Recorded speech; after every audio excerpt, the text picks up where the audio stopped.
ચાલો, ઉદાહરણ નંબર 3.7. ઉદાહરણ નંબર 3.7નું સોલ્યુશન હું આપેલું છે. એક પર્વતારોહક જમીનથી 490 મીટર ઊંચે પર્વતની ધાર પર ઊભો છે. બરાબર, જમીનથી કેટલું? 490 મીટર પર્વતની ધાર છે ભાઈ. તો પર્વત પાડી દીધો આપણે. ચાલો, અહીંયા પર્વતારોહકને ઊભો કરી દઈએ. ચાલો, ઊભો થઈ ગયો. હવે શું કહે છે, તો આગળ 1 by 1 સ્ટેપ બાય સ્ટેપ વાંચતા જવાનું ને દોરતા જવાનું ને વિચારતા જવાનું. તો તે એક પથ્થરને સમક્ષિતિજ દિશામાં 15 મીટર પર સેકન્ડના પ્રારંભિક વેગથી ફેંકે છે. સમક્ષિતિજ દિશામાં એટલે સમતલ ને સમાંતર દિશામાં 15 મીટર સેકન્ડ એટલે કઈ થઈ? એક્સમાં 15 મીટર પર સેકન્ડના પ્રારંભિક વેગથી ફેંકે છે. એટલે કે આ દિશામાં એના હાથમાં પથ્થર છે. વેગ કેટલો છે? v0 x બરાબર 15 મીટર પર સેકન્ડ. બરાબર, તો પથ્થર અહીંયાથી ક્યાં જશે? આવી રીતના પડશે ભાઈ. બરાબર, તો અહીંયા આવી ગયો નીચે. ચાલો, તો હવાના અવરોધને અવગણતા પથ્થર કેટલા સમયમાં જમીન પર પડશે તે શોધો. કેટલા સમયમાં જમીન પર પડશે ભાઈ? તો ટી બરાબર આપણી જોડે સમય શોધવાનો કીધો છે. અહીંયા આપેલું છે y બરાબર 490 મીટર આપેલું છે અને v0 x બરાબર 15 મીટર પર સેકન્ડ આપેલું છે. v0 y આપણને આપેલું નથી એટલે કે 0. ચાલો, તો એ બરાબર કેટલું થશે? 9.8 મીટર પર સેકન્ડ સ્ક્વેર.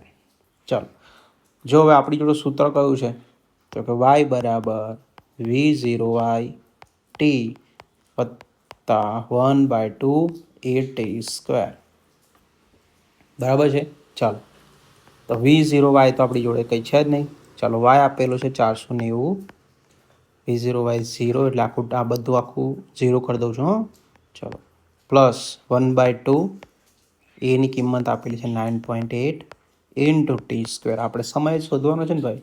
ચાલો, તો સમય આપણે 490 બરાબર 9.8 ભાગ્યા 2 કરો એટલે તમને મળશે 4.9 ટી સ્ક્વેર. બરાબર છે. ચાલો, હવે ટી સ્ક્વેરને આપણે કરતા બનાવીએ તો 490 ભાગ્યા 4.9 આવી ગયો. ચાલો, પોઈન્ટને કાઢી નાખીએ તો ટી સ્ક્વેર બરાબર 49 આવું થઈ જાય. ખબર પડી આમાં કે નહીં? પોઈન્ટ કાઢ્યો એટલે 10 મૂકવો પડે, નીચે 10 મૂકીએ એવું 0 ઉપર જતો રહેશે. ચાલો, તો હવે શું થશે અહીંયા? તો ટી સ્ક્વેર બરાબર 100. તો ટી બરાબર આપણને મળશે 10 સેકન્ડ. કેટલું મળી ગયું? 10 સેકન્ડ. સમજ્યા? બરાબર. ચાલો, હવે આપણે અહીંયા પ્રશ્નમાં જુઓ.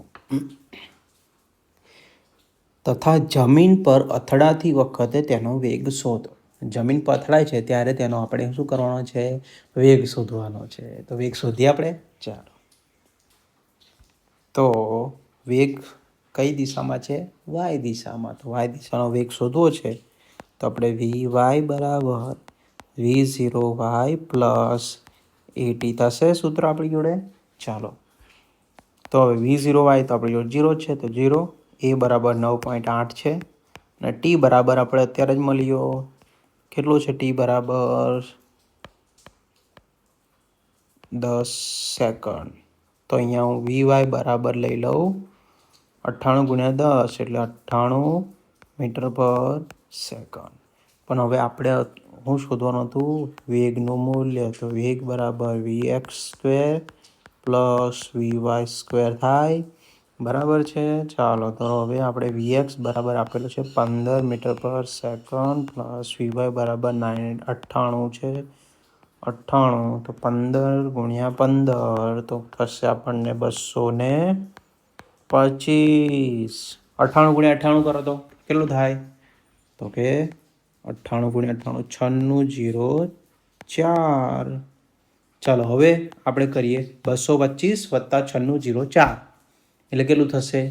તો કે 98 29 આવી ગયું. બરાબર, તો હવે આપણે એનો સ્ક્વેર રૂટ લઈશું. કેલ્સીમાં સ્ક્વેર રૂટ છે. ચાલો, સ્ક્વેર રૂટ કાઢો એટલે કેટલું થશે? 99.1 મીટર પર સેકન્ડ. આ થઈ ગયું આપણું વેગનું મૂલ્ય. સમજ્યા દાખલા નંબર? ઉદાહરણ નંબર હતો આપણો 3.7.